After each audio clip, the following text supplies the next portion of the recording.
we take a deep dive into real cases, the evidence, the court records, and the stories behind the headlines. Welcome to Crimes with Chronicle.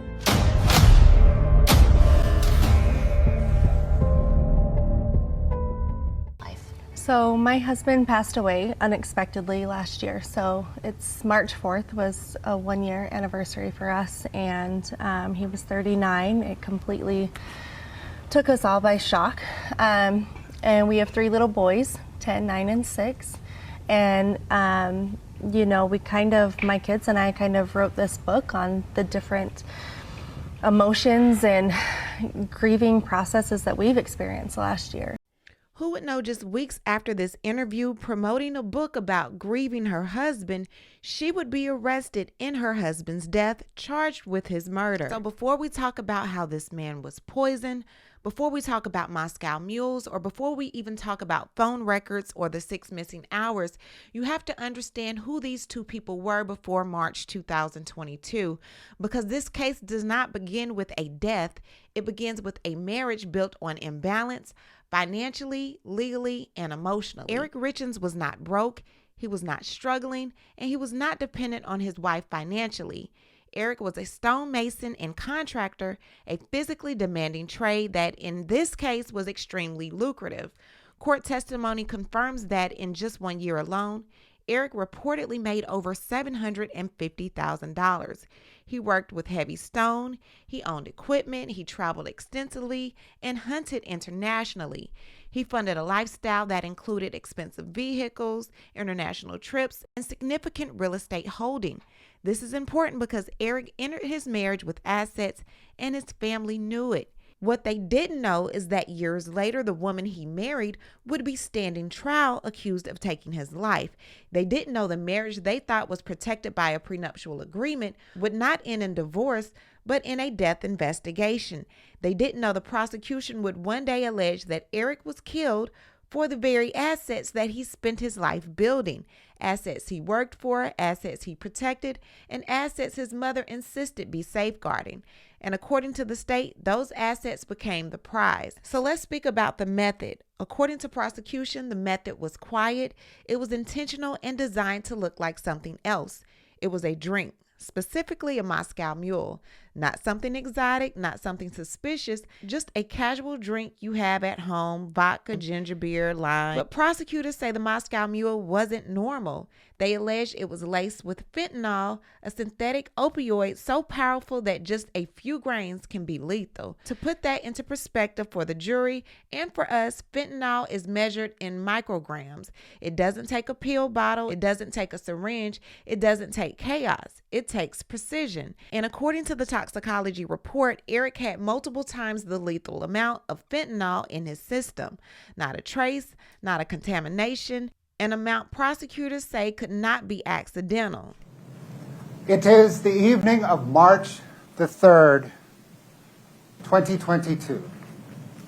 The defendant, Kouri Richins, her husband, Eric Richins, and their 3 children, 9-year-old Carter, 7-year-old Ashton, and 5-year-old Weston, are at their home in Camas.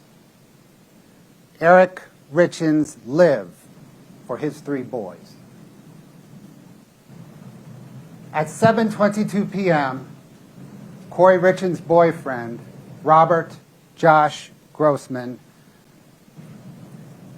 texts Kouri Richins an image of 2 people romantically kissing. The image is captioned, "Love you." At 8:36, Kouri Richins replies, "Love you." The boys go to bed. Kouri Richins makes Eric a drink and takes it to him in their bedroom. He drinks on the bed. She departs the bedroom. Kouri Richins returns to the bedroom at about 3:00 a.m. She feels that Eric is cold. She nudges him. He does not respond. She sees that he is stiff and pale. His mouth is wide open. At 3:06 a.m., Kouri Richins unlocks her cell phone. She travels 243 feet beginning at 3:08 a.m. She unlocks her cell phone again at 3:10, 3:15, and twice at 3:19. At 3:21, Kouri Richins unlocks her cell phone and calls 911. 911, what's the address of the emergency? My husband's not breathing. He's cold. Okay, what's the address?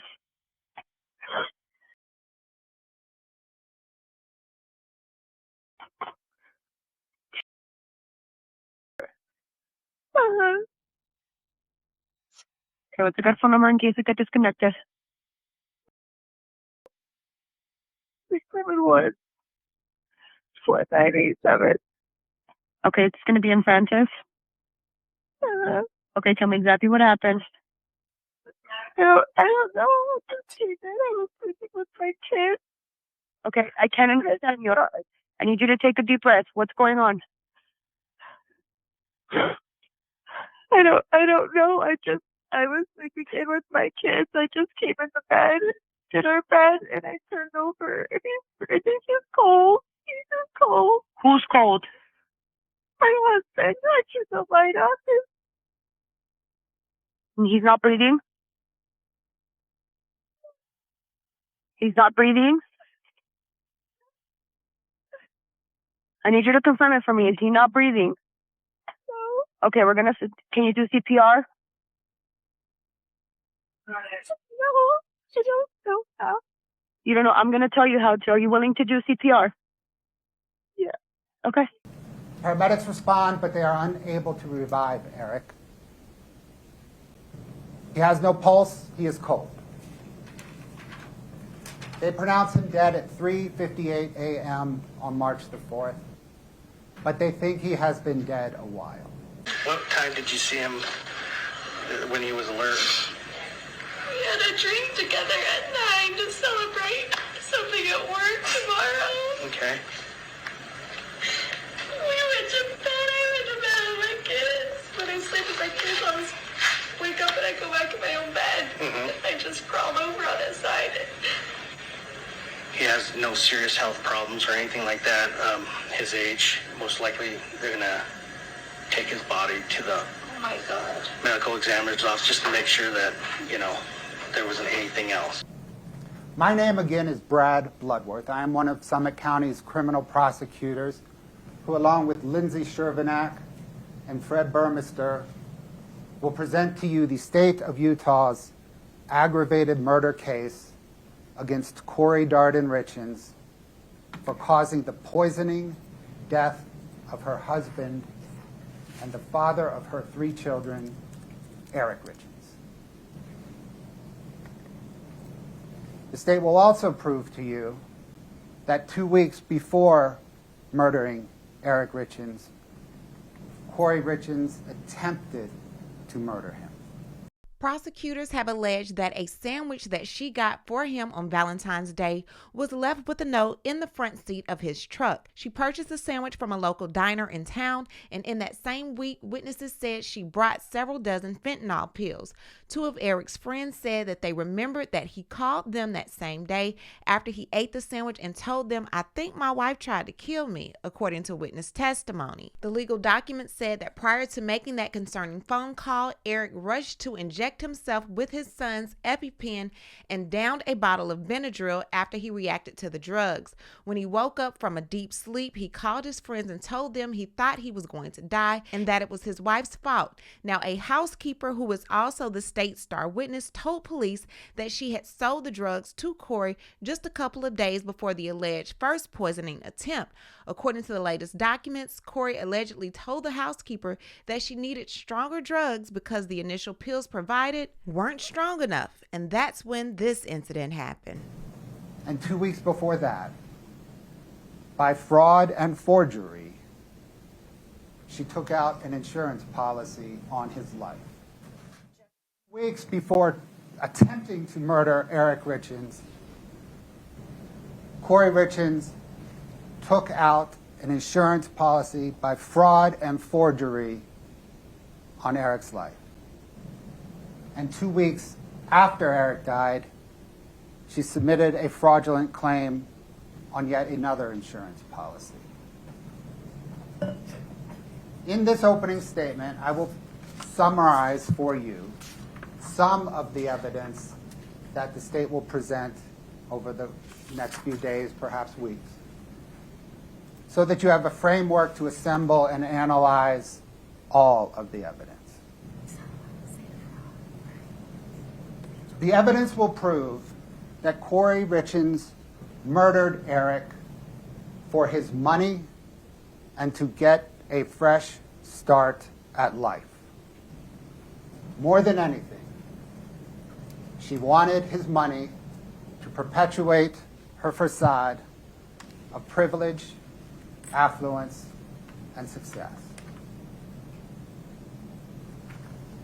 Kouri Richins owned a house flipping business. She would purchase, rehab, and resell homes.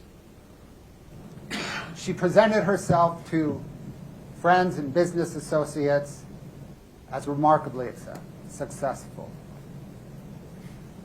The evidence will prove that on the day that Eric died, Kouri Richins owed over $4.5 million to over 20 different lenders. And she did not have the ability to service that debt because her bank accounts were exhausted and her credit was exhausted. According to prosecutors, by the time Eric Richins died, Kouri Richins was drowning in debt, not tight on money, not overextended, but financially collapsing. The state says that in 5 months leading to Eric's death, she overdrafted her bank account more than 200 times, totaling hundreds of thousands of dollars. Her accounts were exhausted, her credit was maxed out, and she had turned to payday loans and short-term, high-interest borrowing, taking out new loans just to service the old ones. Prosecutors told the jury that her credit was drying up and lenders were running out, meaning the borrowing cycle she relied on was coming to an end. So at that same time, the state says that she was carrying over a $4.5 million debt to more than 20 different lenders, while being scheduled on the very day that Eric died to close on another deal that would have added an additional $3.2 million in debt. Now, prosecutors said she did not have the income or the liquidity to service that debt without Eric. And because of the prenuptial agreement, divorce would not solve her financial crisis. She would walk away with very little. But if Eric died while they were still married, prosecutors say she believed she would gain access to his life insurance proceeds, his trust interest, and the property, wiping out debt and allowing what they repeatedly called a fresh start. That's the financial pressure cooker that state says existed, and the reason they argue the case is about money, not emotion. On the day that Eric died, his estate was worth over $4 million. And the evidence will prove that Kouri Richins believed she would inherit it all. She believed that she would inherit Eric's $2 million interest in a stonemasonry business, an interest that a prenuptial agreement prevented her from getting any part of if they divorced, but permitted her to get all of if Eric died while they were married. She believed that she would inherit the $1 million or so dollar home that they lived in, but that Eric owned separate and apart from her. And she believed that she would benefit from nearly $2 million in insurance on Eric's life, to include the $100,000 policy that she took out a few weeks before he died.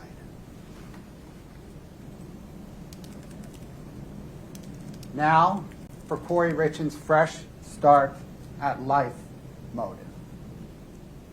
This motive overlaps with her money motive. She needed Eric Richins' money to get her fresh start at life. The evidence will prove that Kouri Richins was chronically unhappy in her marriage. She thought that having children would make her happier, but it did not. She consulted with a divorce attorney in the months leading up to Eric's death. 3 months before Eric's death, Kouri Richins booked a $4,000, 5-night, all-inclusive vacation for her and her boyfriend, Robert Josh Grossman, at the Secrets St. Martin's Resort and Spa in the Caribbean. They were to check in the month after Eric died.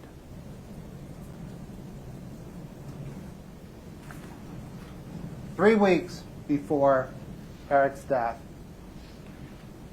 15 days before Eric's death, 1 day before the charge, attempted murder, Kouri Richins text messaged Josh Grossman, "If I was divorced right now and asked you to marry me tomorrow, you would? I just want to lay on the couch and cuddle you. Watch a murder documentary and snuggle."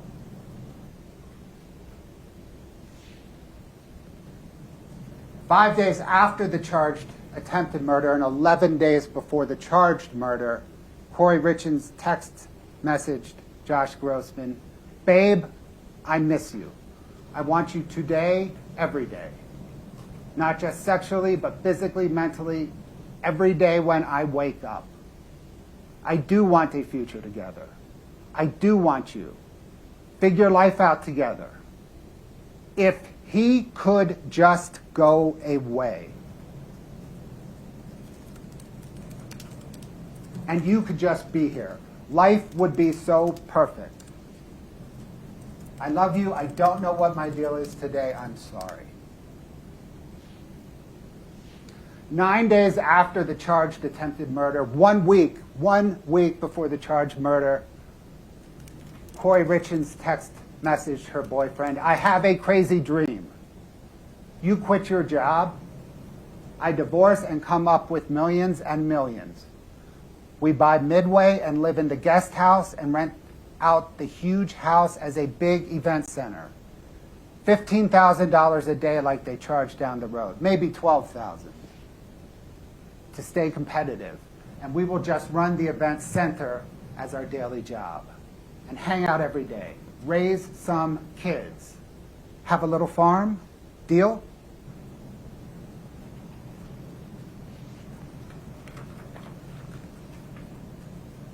Just over 2 weeks after Eric Richins' death, Kouri Richins text messaged her boyfriend a link to the Secret St. Martin's Resort and Spa in the Caribbean and asked, "Are we there yet?"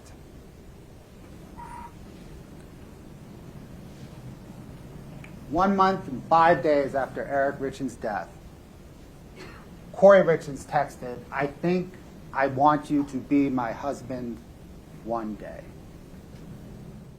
State is showing that Kouri was not happy in her marriage. She was not financially happy at all. She already had another man, but the only way to move on was to get Eric out of the picture, and divorce was not an option because of a prenup that would ultimately leave her with nothing. So the state begins to talk about the first unaliving attempt that ultimately failed after he used his son's EpiPen and took some Benadryl. They then say that she asked the housekeeper for more drugs, and this happens. The evidence will prove that on February the 26th, 5 or 6 days before Eric's death, Carmen Lauber, again at Kouri Richins' request, purchased pills from the same street dealer at the same Maverick in Draper. And she left those pills at a home that Kouri Richins was just finishing up a rehab on. The evidence will prove that those illicit pills contained fentanyl.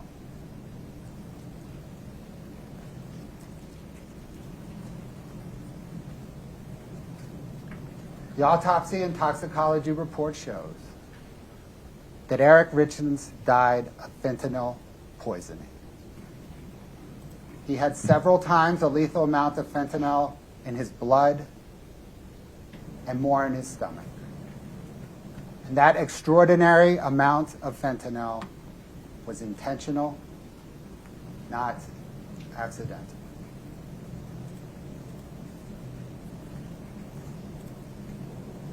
The evidence will prove that time and again, Kouri Richins tried to cover up her attempted murder and ultimate murder of Eric Richins.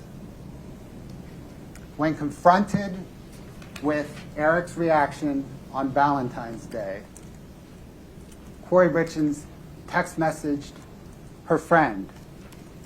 It was Valentine's Day, and Eric and I were both working from home that day, and I ordered lunch from Mirror Lake.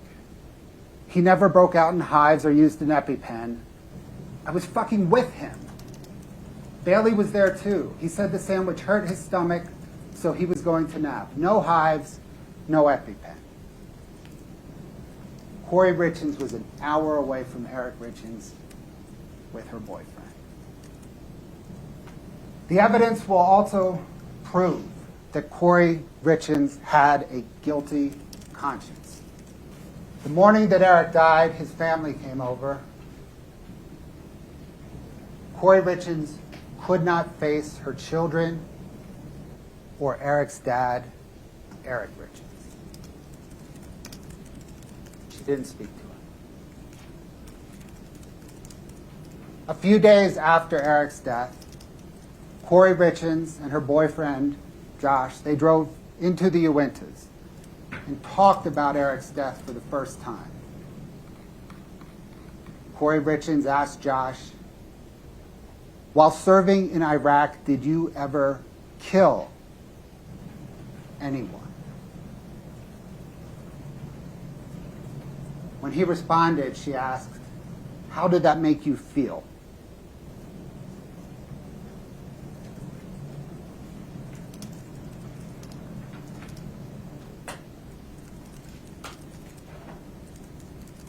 Along the lines of both cover-up and guilty conscience, Kouri Richins' text messages and other data from Kouri Richins' phone for the 2 months leading up to Eric Richins' death and a week or two after have all been deleted. Police seized that phone. She got a new phone. And on that new phone, there were the following internet searches. Can cops uncover deleted messages iPhone? Can you delete everything off an old iPhone without actually having it? Can deleted text messages be retrieved from an iPhone? How to completely wipe an iPhone clear remotely. How to permanently delete information from an iPhone remotely.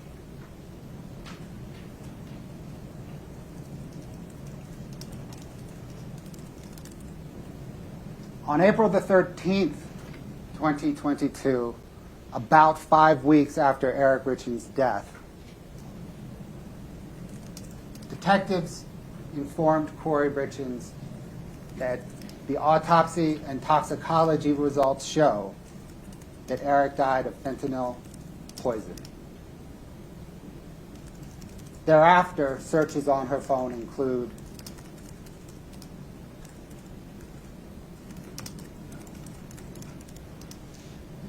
if someone is poisoned, what does it go down on the death certificate as? Can cops force you to do a lie detector test? Women, Utah prison, luxury prisons for the rich in America.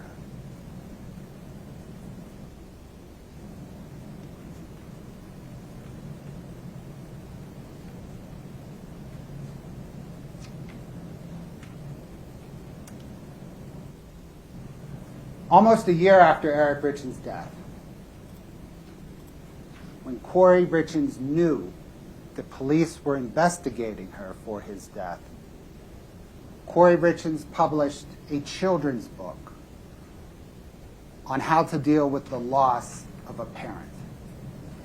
And she promoted that children's book on local television and local radio. The state will present to you this evidence and more through a series of fact witnesses, expert witnesses, documents, and Kouri Richins' own words. As you evaluate the evidence and you consider it and you weigh it, let me offer 4 recommendations. The first is the evidence will prove that Kouri Richins murdered Eric Richins, but also consider the evidence that proves that Eric Richins did not kill himself or die accidentally. The evidence will prove that Kouri Richins had the means, motive, and opportunity to murder Eric Richins. But please consider the evidence that proves no one else did.